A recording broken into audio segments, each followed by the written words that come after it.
regular session. 2.2, School Board Recognition Month. Well, I am pleased to honor you school board members for the great work you do. As you can see, we provided some snacks in your honor this evening. Please enjoy.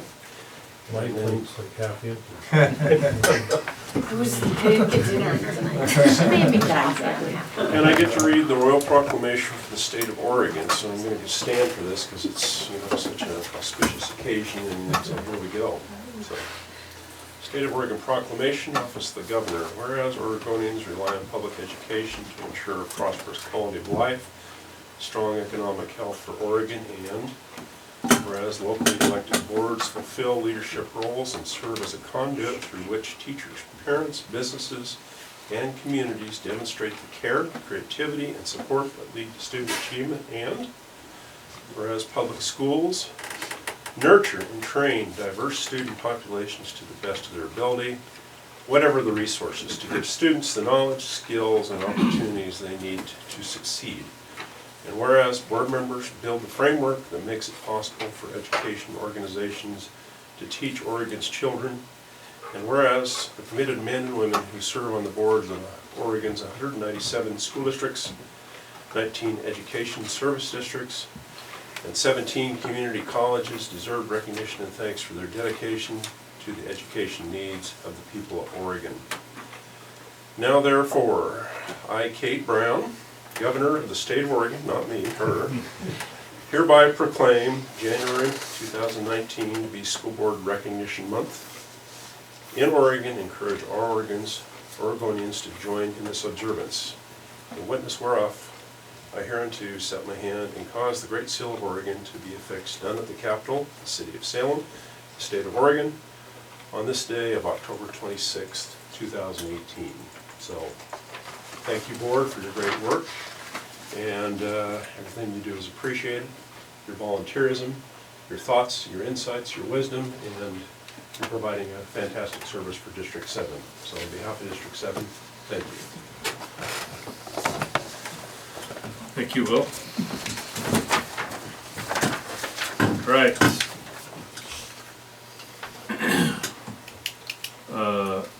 Number 3, approval amendment of meeting agenda items. The agenda is as presented. I move that we approve the agenda for January 9th, 2018 as presented. Second? Second. It's been moved and seconded to approve the agenda items for January 9th, 2019 as presented. All in favor signify by saying aye. Aye. Motion carries. Approval of minutes. I'll move that we approve the minutes for December 12th, 2018 as presented. Second.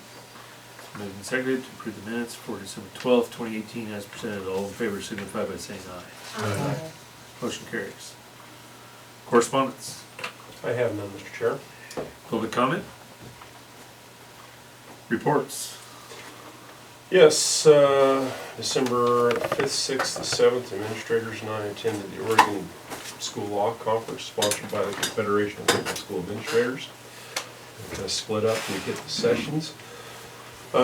Susan, Lane, and Chris are all going to have a brief report on what they saw.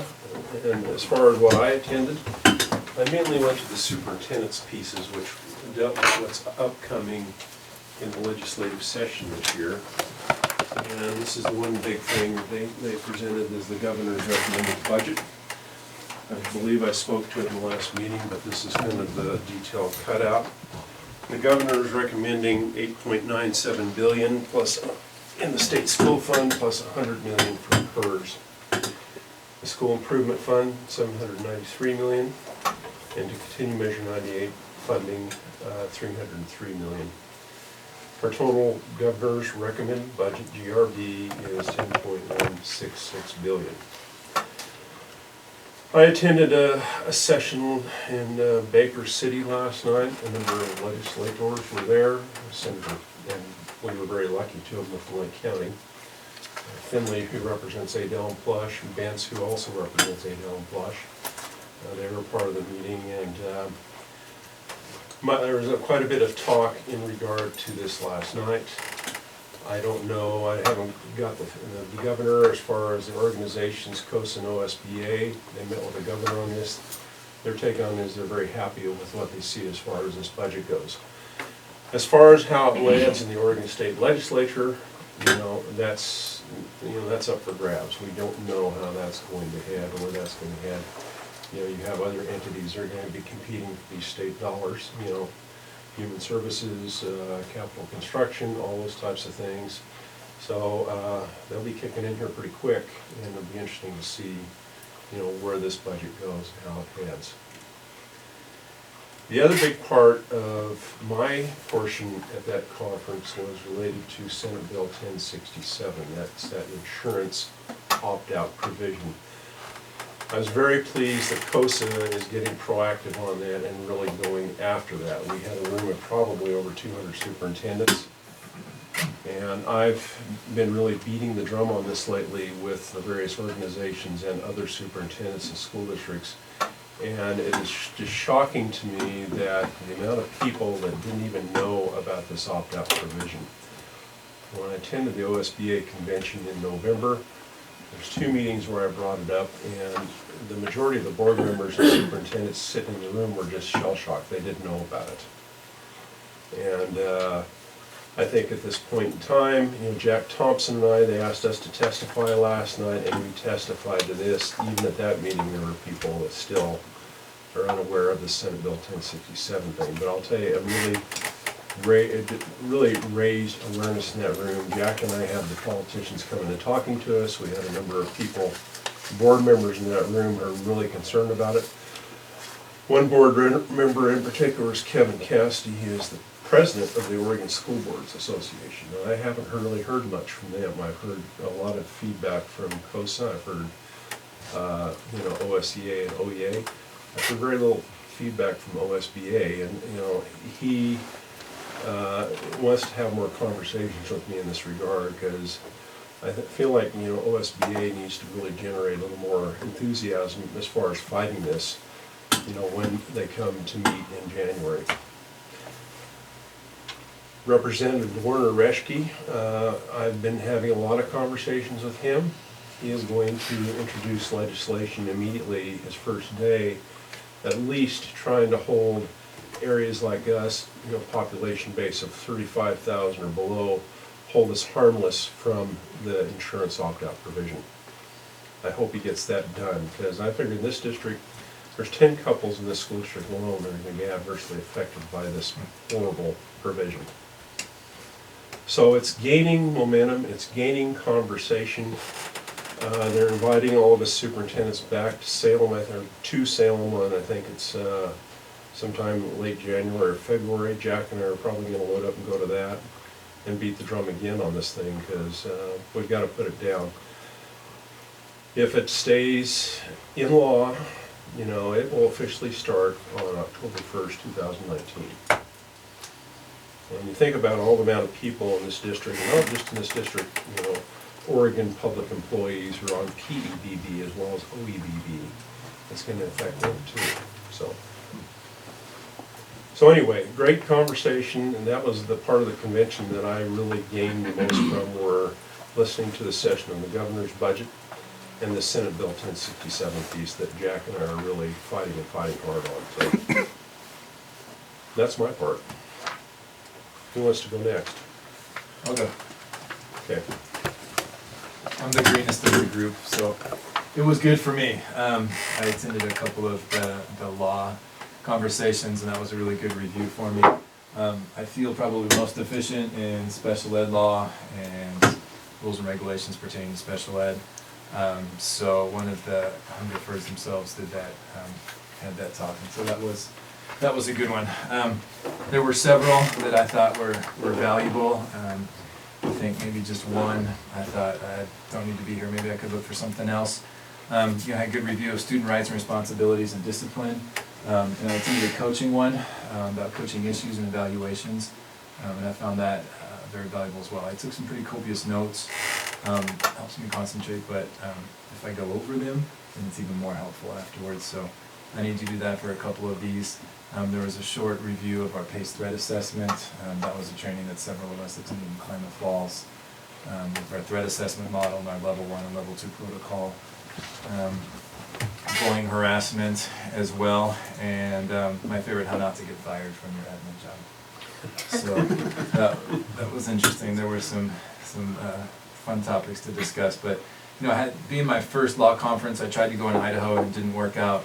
I found it valuable for me, and coming from where I am, being new to the state and being inexperienced, and so I'm looking forward to going again at some point in the future.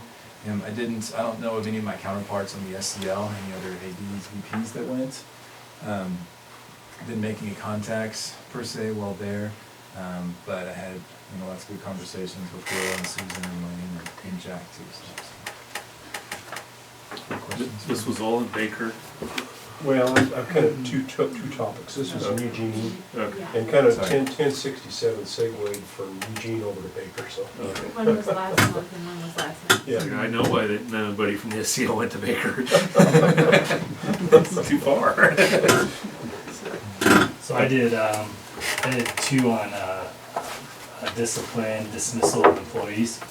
I think the biggest thing out of those there was the whole document. It's pretty much what they talked about, is document everything, make sure you're going through the due process piece. I went to one, the last one I went to was kind of the coolest. I wish I would've went to more of that room because it was on the top floor and they have huge windows in the old the Hilton. In the windows, and it wasn't a cloudy day, so I got to see the mountains, so it was pretty cool. But anyways, it was about dealing with student suicide, student deaths at school, and just talking about how to work with that and do stuff. And it was good. Talked about services, memorials, type of stuff.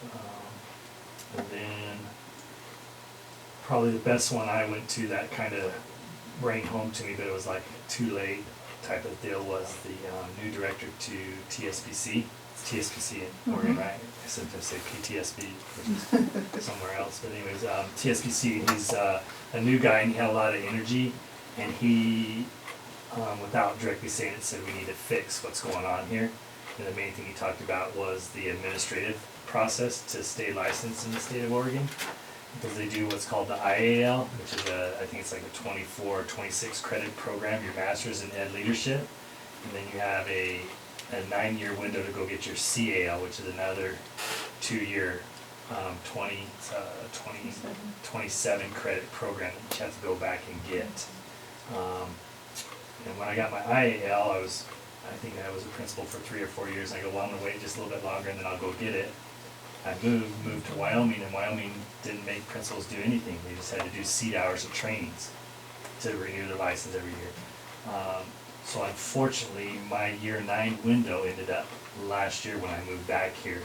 So instead of working on just a quick rollover, I had to go and get my emergency license and start my CL all over, which I'll start here in a month. But the So guys. are you looking for a principal unless you get it done, is what you're telling us? No, I got it taken care of, I hope. But what he says, they're really looking hard on re-changing their administrative licensure process and getting rid of that CAL piece. And I was like, woohoo, but I'm pretty sure that I'm not gonna fall in it because I allowed my IAL to lapse and I'm starting fresh. But we'll wait and see, and I don't have a problem going back and taking some courses anyways. I think it'll be good for me. But that's the one piece I really liked. I really liked the guy's energy. It sounded like he was more pro the teachers and the administrators than he was the bureaucracy and the money making of having so many hoops to keep a license going. And then I ate sushi for the first time and probably the last time. Some sushi is really good and some is not. Well, we got a smorgasbord of many different types and styles, and I fell under peer pressure and I tried it. Disgusting. Mr. Thompson told me that he gave the 3 of you metal chopsticks for Christmas. We did. We got metal chopsticks. Mr. Thompson packs his own chopsticks.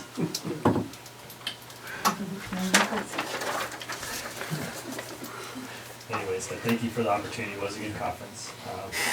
Some good stuff picked up. It was a good refresher to hear some of the Oregon stuff. And is that Oregon or Wyoming type of thing? A little bit of the same, but still some different stuff.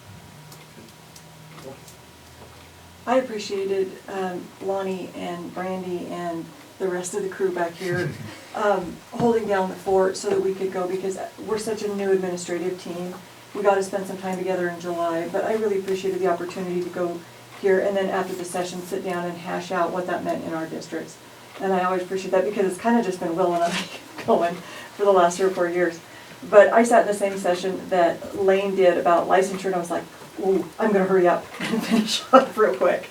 One of the things that they're doing that's a little bit different is Oregon has never offered reimbursement to teachers who wanted to be nationally board certified. They've resisted that, and now they're going to offer that.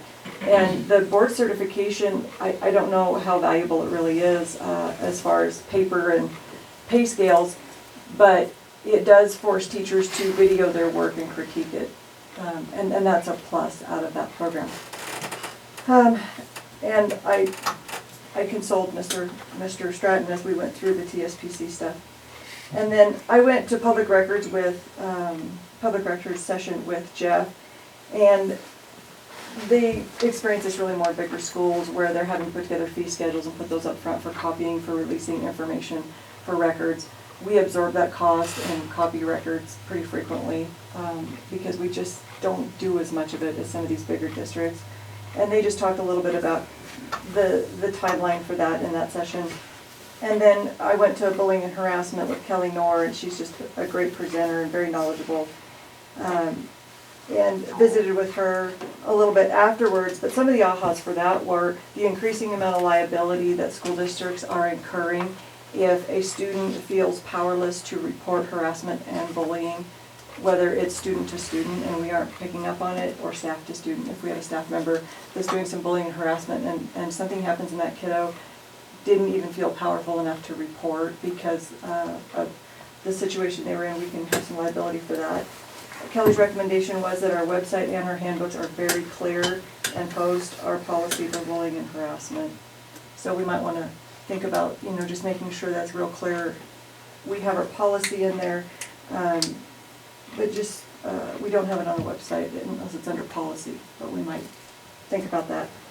Have to look for it a little bit. Anyway, Kelly's recommendation was as well is that we do social media checks as well as background checks on employees. And then some of the schools, to help prevent and decrease liability with bullying and harassment, are providing parent training courses in how to talk to your child about being bullied and harassed, how to report, how to do all these things to kind of help the school through that process. The kiddo, if they're being harassed, because lots of times as an administrator, a kiddo and a parent will come in and the parent's really fired up and they're saying, my child's being bullied and harassed. It's the first time you've ever heard about it, because they're talking to the parent at home, but they're not telling anybody else because they either don't want somebody to know, or they don't want to, the kiddo to give them a hard time on the playground, or for whatever reason. So the social media check, is that just looking at their Facebook? What's the... Yeah, just not having passwords to anything private, just kind of looking around, poking around and seeing what you do find in those background checks. We have employee issues pop up all the time, and maybe we could avoid some of those if we were doing a little more of that. It'd be an interesting conversation with Jeff having. Mm-hmm. Because I know the state has said it was common practice for hiring managers to ask for somebody to be friended on Facebook so they could see their page. And so absolutely no. Well, you can see, some of them you can see an awful lot of stuff without being a friend. But You can do a some lot you of cannot. snooping around. And I don't then think there's Kelly also been wasn't some instigating that. Some recent cases where state employees have posted things on social media, and I believe one ended up getting fired because it came out they were posting it while they were working. And another person was not fired because it was on their own time and it was their own free speech. So there's a lot of interesting issues around social media. There is. We had an ODOT lady that got fired, I think. I think it was. Then I went to employee dismissal type conference sessions as well, and they visited quite a bit just about really making sure your administrators are very familiar with their CBAs. And I know that sometimes where I could improve. And if we don't have anything in the CBAs about evaluations like in the classified positions, we need to just follow the statute, which we do. But they wanted us to think about when we're going through dismissal processes, just do non-renewals for classifieds versus the dismissal routes versus non-renewals, because it triggers those plans of assistance, things like that. And trying to get to FDAP for fair dismissal appeals as quickly as possible, because it involves less of all of these folks and grievance policies, I'm not saying that right. It takes a different route that alleviates some of your interaction and those interactions and that. And then there was an awful lot of interacting with boards in dismissal processes and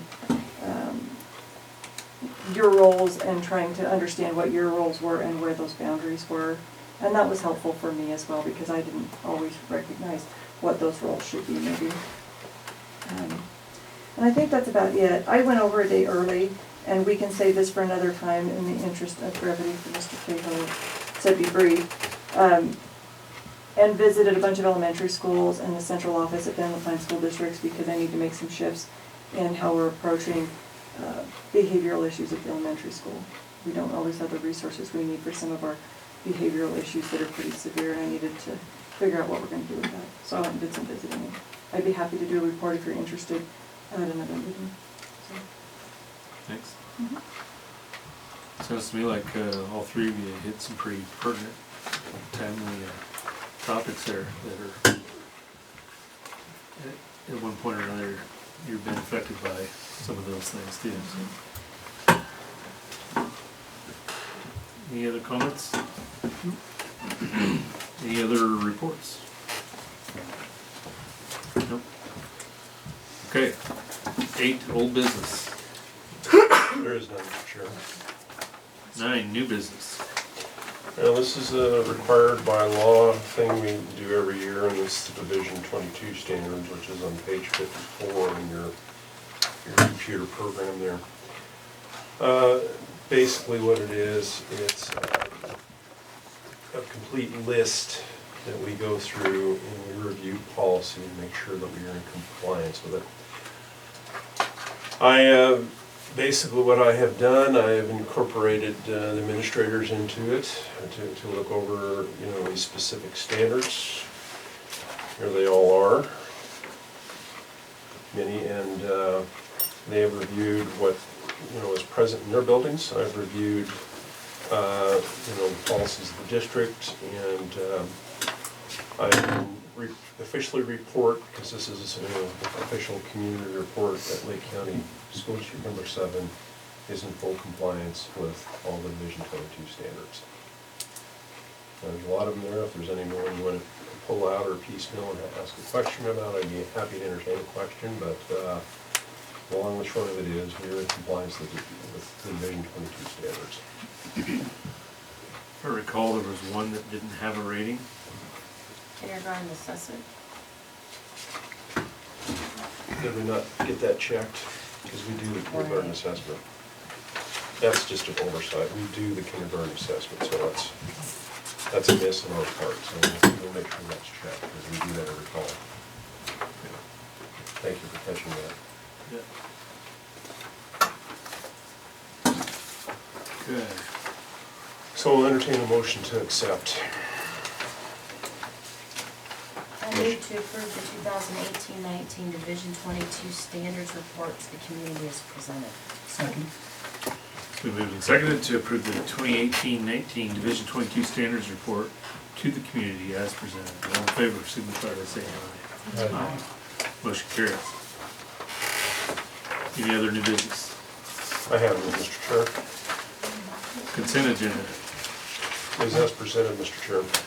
I move that we approve the consent agenda as presented. Okay, it's been moved and seconded to approve the consent agenda as presented. All in favor, signify by saying aye. Motion carries. Announcements. None on my end, Administrator. Is there anything you'd like to announce? Up upcoming ball games or anything like that, Mr. Rhodes? Man, volleyball tonight. Team volleyball tonight, 7 o'clock at the gym. Friday night basketball games, however, our JV girls, due to Canyonville not having a JV girls team, will be going to Westerville. They'll play them several times this year. Last night, they played U-Falls, and How about them? pretty well. JV girls won, JV boys won. JV boys won pretty big, if I remember right. Varsity girls won by a lot. They played 2 JV players on the varsity. The girls played 2 quarters. Their JV girls team was kind of small. And then varsity boys lost by 4. And U-Falls turns out a pretty young team, so it could be some. What time did the bus roll into the high school? 1:30. 1:30. Kel walked into her house at 1:15, he was dropped off at the hill. No, That's good. not too bad. That's better than some on my phone. Okay. Any other announcements? None on my end, sir. Okay, next board meeting agenda items. Well, we're kind of light on the board agenda items this evening. We'll be a little heavier next time. But first, you're going to be doing your executive session in regard to my evaluation on a 6th grade field trip, annual 6th grade field trip request. I believe Mrs. Chavez and Ms. Harris will present Healthy Teen Survey, which is, that's a fairly lengthy report usually. We'll summarize. Summarize. Okay. It is a long report, but we'll break it down and summarize it. We will have the ASB report, we have the building principals report. I believe Mr. Stratton has a planned course statement to be approved, correct? Yeah. Okay. Set that in, right? And also Mr. Stratton, I believe that he has asked the art group on the graphic game design, you want to have them here and do a presentation, That's correct? probably in February. That's gonna be on the. That's in February, Yeah. okay, I stand corrected. So, Jeff is out sick this evening, but he would like to report to you guys a little bit about his COSA Law Conference experience as well. And then we've got a couple volunteers for the golf team this year that we'll see in consent agenda. Did we put that one in? that's where it stands right now. Presentation. All right. Or did we not? Thank you. Looking at the last topic there, it says adjournment. I move that we adjourn the meeting. Second to adjourn the meeting. All in favor, signify by saying aye. Yeah. Hi. Meeting's adjourned.